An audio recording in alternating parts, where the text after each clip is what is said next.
got a new package from the Rare Plantation today. Alright, let's open these up carefully. I always like to take my time with plants. This is just a bit sped up, especially after shipping, because I can get stressed during transport, especially if they've come a long distance. This came from the North Island down to the South Island. First thing I'm checking is the leaves and stem for any damage, rot or dryness. I try not to pull on anything too hard because some of the plants arrive a bit delicate and dehydrated. The roots actually look pretty decent so far. I'm going to gently loosen it with some scissors and go around the plant and just be very, very, very careful so I don't snap any new growth or aerial roots. Usually after shipping, I let plants acclimate before doing anything major. No direct sun straight away, and I avoid overwatering immediately unless the soil is completely dry. This one actually handled the trip pretty well. You can see some healthy growth here, and the leaves still have good colour. I'll probably give these bright indirect light, decent humidity, and just let them settle in for a few days before repotting and fertilising. Look at this little Macodes though, isn't it so cute? I got both the plants and this orchid mix specifically for jewel orchids from the Rare Plantation. It's designed specifically for terrestrial orchids and other moisture-loving tropical plants. Jewel orchids naturally grow along shaded forest floors in Southeast Asia and the Pacific Islands, where the soil stays slightly moist, airy, and packed with organic material.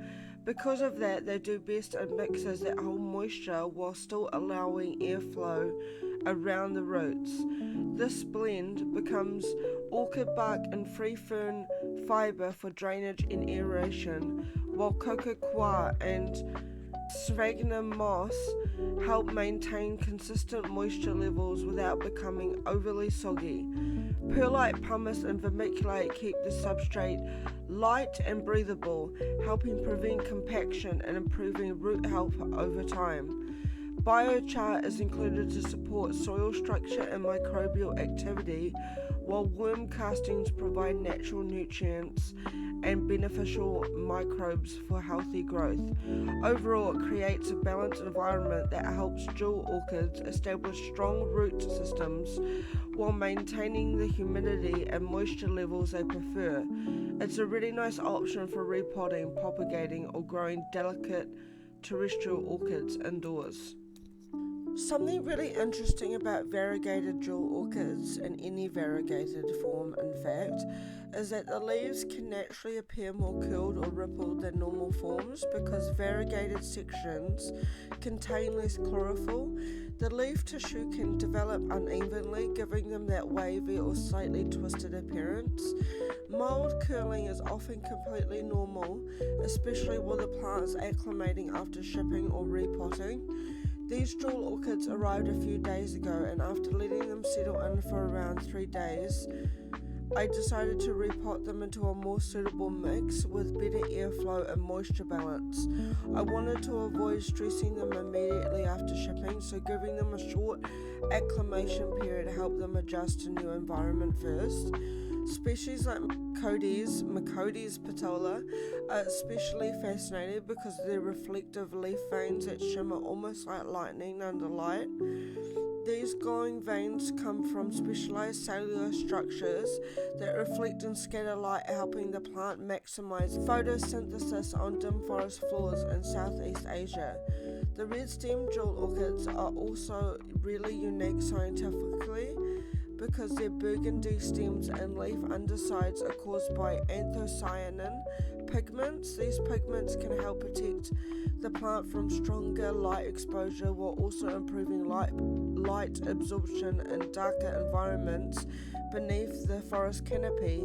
Since jewel orchids naturally grow in humid, shaded jungle conditions, they prefer airy but moisture-retentive soil, stable humidity and lower light compared to many other orchids.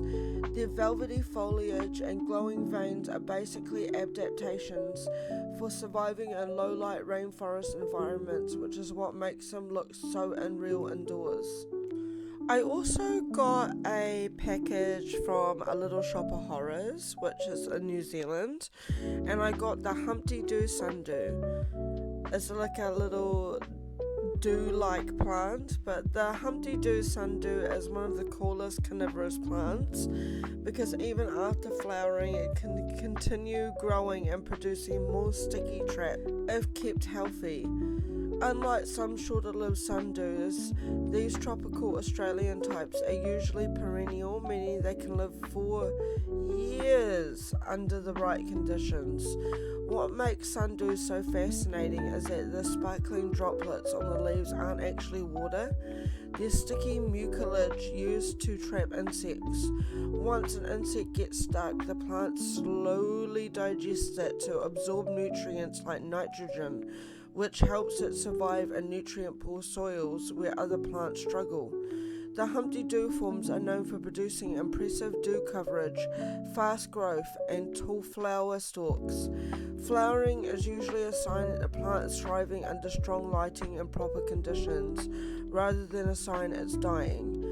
These sundews naturally come from warm, humid environments in Australia, so they enjoy bright light, consistently moist media, and mineral-free water like rainwater or distilled water.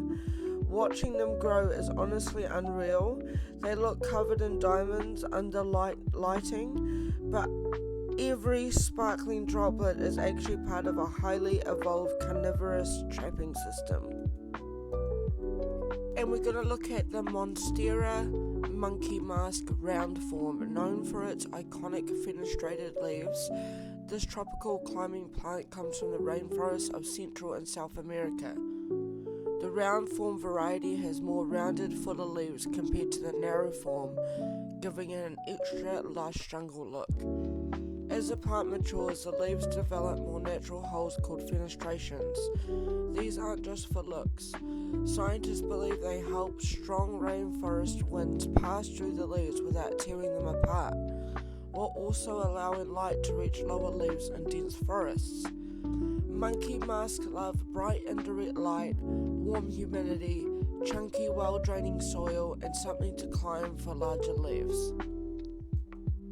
Here's a closer look at the stunning Monstera laneata narrow form. This variety is known for its long, narrow leaves and dramatic fenestrations that give it a more wild rainforest look compared to the round form monkey mask. As it matures and climbs, the leaves can become even more elongated and heavily fenestrated. Native to tropical rainforests in Central and South America, Monstera naturally grows by climbing trees using aerial roots to anchor itself while reaching toward filtered sunlight beneath the jungle canopy. One of the coolest differences with the narrow form is the shape. The leaves are slimmer, more pointed, and often have a more elegant, trailing appearance. When grown vertically on a moss pool or plank, it can size up beautifully and produce much larger foliage.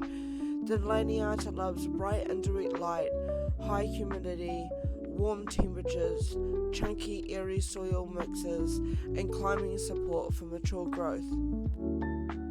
I also got given a begonia recently, but honestly it's looking a little sad after the move. Some leaves are droopy and stressed, which is pretty common when begonias go through transport or sudden environment change. Begonias can be super sensitive to shifts in humidity, temperature, watering, and light, so the plan now is to slowly help it recover and acclimate instead of shocking it further. I'll probably have to trim off damaged leaves, keep the humidity stable, avoid overwatering while it settles in, give it bright indirect light, monitor for transplant or shipping stress. The cool thing about begonias is how resilient they can be once they adjust. Even plants that can look rough can bounce back with the right conditions and patience. Hopefully in a few weeks I'll be putting out fresh, healthy growth again.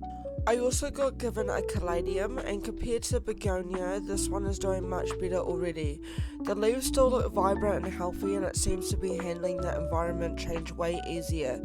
Caladiums are known for their insane foliage patterns and colours, almost looking painted with pinks, whites, reds and greens. This one has white. Even though it's settling in well, I'll still be keeping it in warm conditions with bright and direct light and steady moisture while it acclimates properly.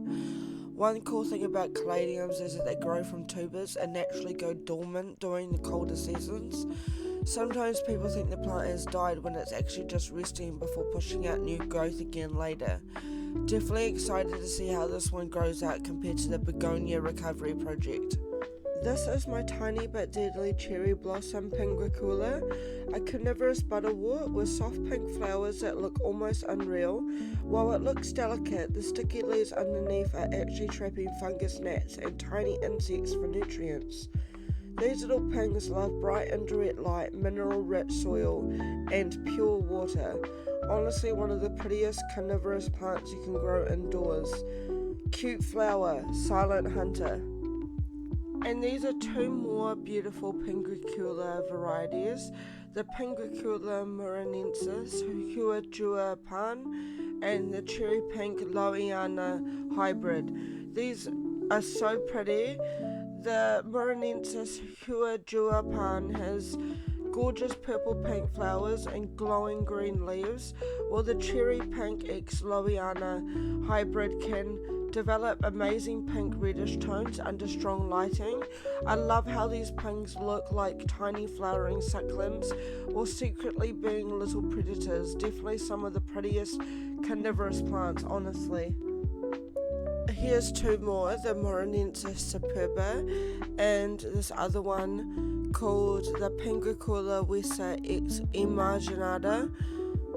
The right one is the Wessa one, but that one has purple flowers. I'm yet to see what the Morinensis superba's flowers look like. The sun was absolutely beautiful the other day, but as they say, pink in the morning, a sailor's warning, pink at night, a shepherd's delight.